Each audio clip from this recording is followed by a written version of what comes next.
Hi, welcome back to Wine with Me. Today we're going to be looking at Apothic Wines. Apothic is a California-based company and is what I consider a big name company. So what that entails is that it's probably going to be readily available in your local wine shops as well as online. You can see the group of wines behind me were about $11 a bottle in a wine shop in New Jersey.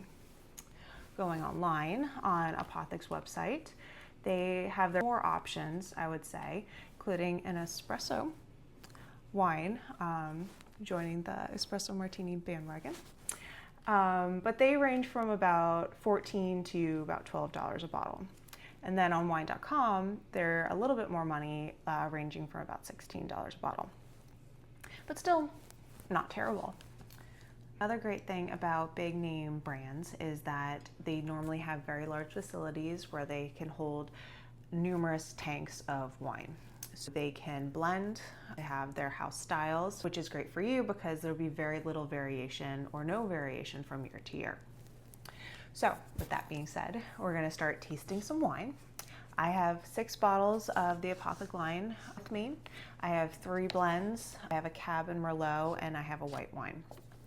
I'm going to break this up into 3 sections because that's a little too much wine for just little old me in one day. My husband doesn't drink red wine, so wine girl problems, am I right?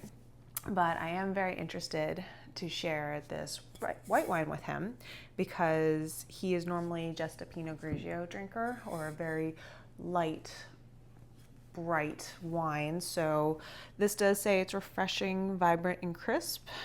So I'm very curious to try that with him and see what he thinks. What I have in front of me is Apothic Red, Apothic Dark, and Apothic Crush.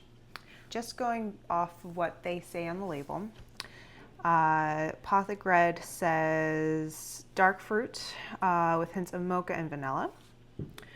Apothic Dark says dark blueberry and blackberry with notes of chocolate, or dark chocolate and coffee. And Apothic Crush says red berries, ripe red berries, and hints of caramel. Okay.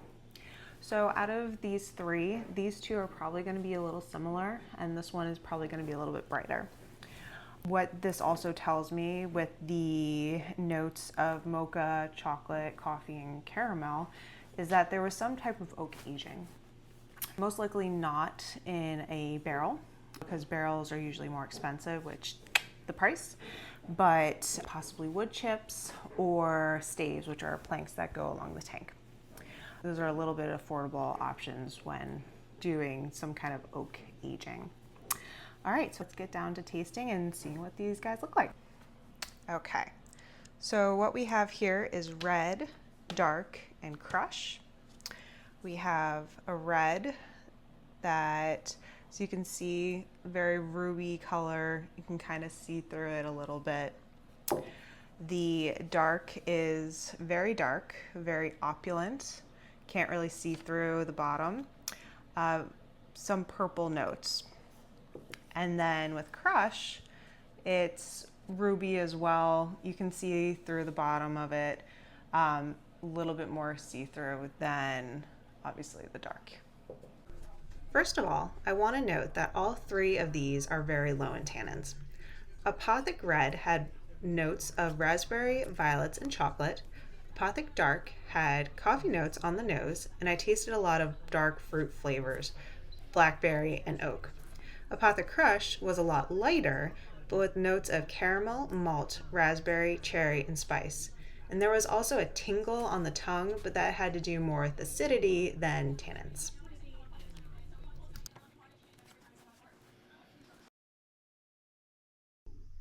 As you can see with Apothic White, it is a very light in color and almost has a green tinge. In the beginning, I was able to taste some notes of apple and apricot, but once I let the wine get a little bit warmer, I was able to get some peach notes as well. But still, it was a very refreshing, good wine, and hubby liked it too. We're at the final 2 wines of this series. We have the Cabernet Sauvignon and we have our Merlot.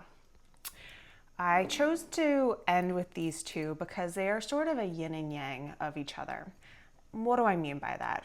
First of all, they are international grapes, so you're pretty much going to find them throughout the world, but they are also known as Bordeaux style grapes. And in Bordeaux, usually with a blend, there'll be 4 different types of grapes, which we'll get into in another video. But the 2 main characters are your Cabernet and your Merlot. Merlot is an early ripening grape, whereas the Cab is a late ripening grape. They can kind of balance each other out, and if there were an issue for that harvest of the year, so for instance the Merlot, there was an early frost and decimated their crop for the year, the Cabernet can kind of fill in where the Merlot is lacking. Now, given these 2 wines from Apothic, looking at the back of the bottle, it almost has identical descriptors, which for actuality with Cabernet and Merlot, there are some common aromas, but there are also very distinct aromas that would clearly define a Cabernet over a Merlot. So for the newly initiated, how would you know one from the other? For example, the Cabernet says jammy dark fruits and aromas of vanilla with a silky smooth texture that boldly lingers on the palate. Whereas the Merlot, it says blackberry and vanilla with a plush velvety finish. These sound exactly the same, so how would you know one from the other? So let's give this a taste.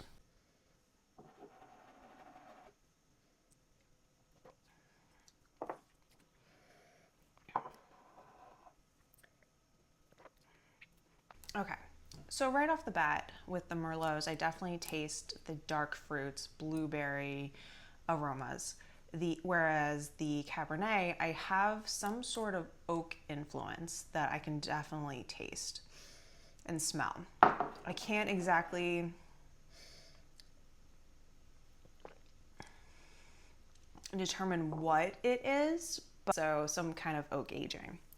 When I first tried these wines a couple days ago, the Cabernet, I smelled licorice. I had a hint of licorice.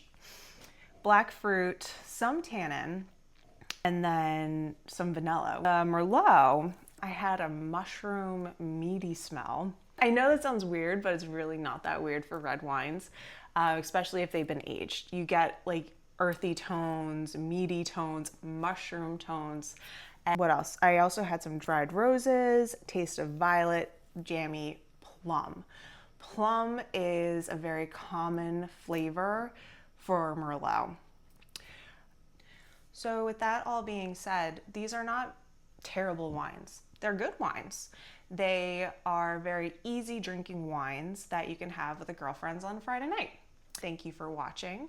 Comment below. Tell me if you've had Apothic, any of the wines. Do you like Apothic wines?